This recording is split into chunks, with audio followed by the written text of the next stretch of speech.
J'ai une petite anecdote à vous raconter les gars, pour vous dire que vos potes sont pas forcément vos potes.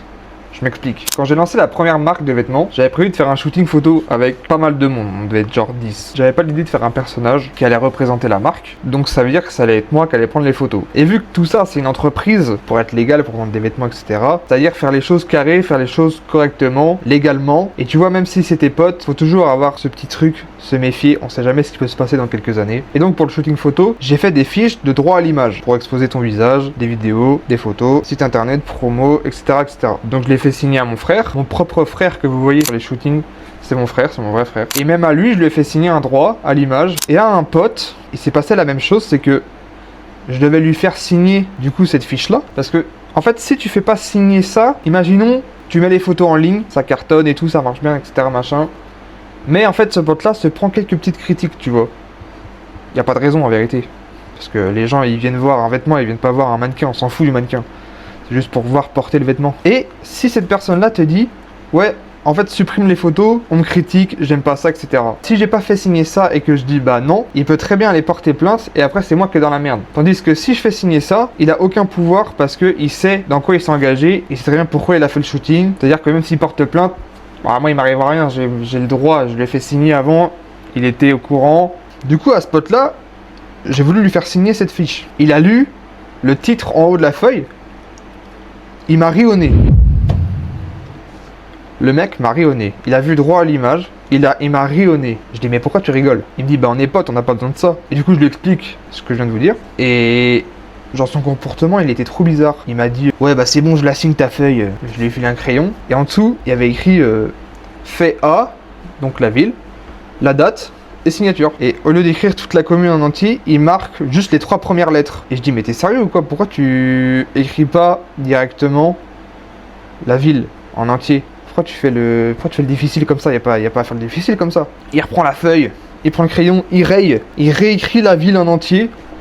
Il me dit tiens c'est bon, t'es content comme ça? Je dis bah voilà merci tu vois. Bref, les jours passent et plus je le vois, plus je trouve que son comportement il est différent, il a changé tu vois.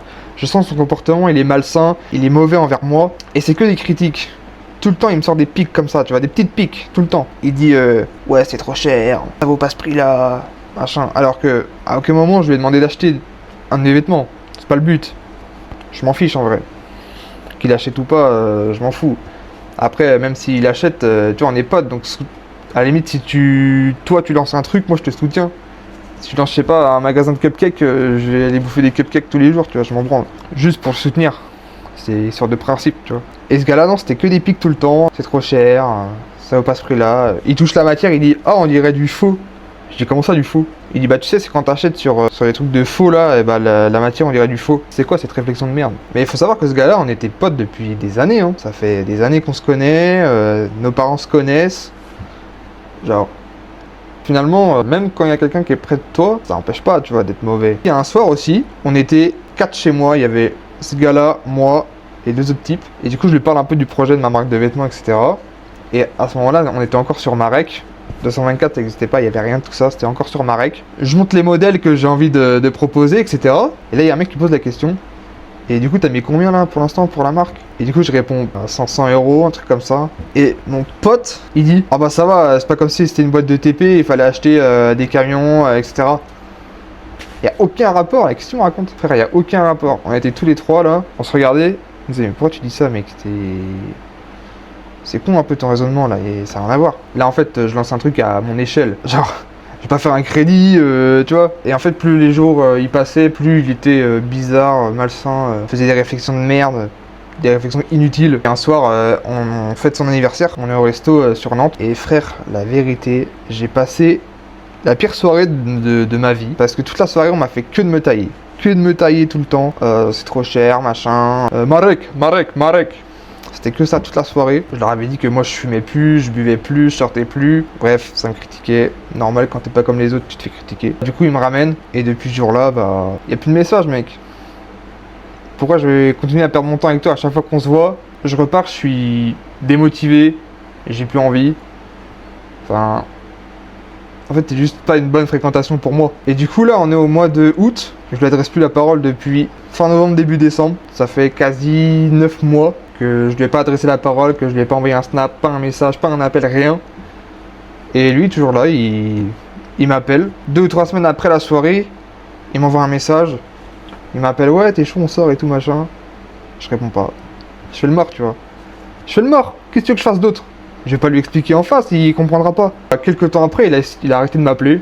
Il a arrêté de m'appeler, il a arrêté de m'envoyer des messages, il a arrêté de m'envoyer des snaps. Là, récemment, il y a genre 2 semaines, il m'a appelé 2 fois, j'ai pas répondu. Il m'a envoyé un message vocal, il m'a dit, ouais, salut, ça fait longtemps qu'on s'est pas vu, tu deviens quoi? On m'a dit que t'avais déménagé. Et bah, mec, non, en fait.